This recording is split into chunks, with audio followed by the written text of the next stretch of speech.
Clap de fin pour les élections présidentielles ici à Samelima, dans le sud Cameroun, région natale du candidat Paul Biya.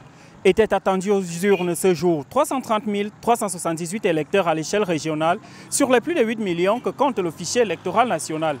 Ici, comme partout ailleurs au Cameroun, les bureaux de vote ont fermé après une élection passée dans une atmosphère globalement calme et apaisée.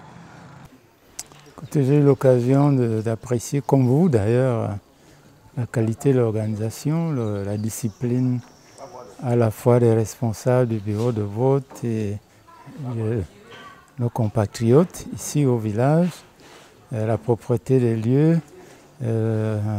Certes, les instants sont graves, contrairement à ce qu'on pourrait penser, et cela nous situe dans nos responsabilités de votants aujourd'hui.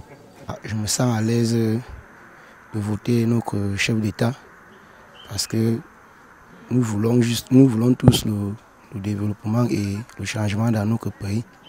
Toute initiative de tiers visant à publier des résultats partiels et inexacts ont fait l'objet d'un avertissement précis du ministre de l'administration territoriale. On a choisi la commune comme échelon pour conduire la campagne électorale dans le Rassemblement démocratique du peuple camerounais est une décision qui découle de la mise en œuvre de la politique de la décentralisation. Et encore, le découpage de la commune a été fait en comité de quartier et de village, qui est un découpage que nous avons consacré dans la loi portant Code général de la décentralisation. Donc, voilà un exemple, un autre, au plan politique, que la décentralisation produit du succès.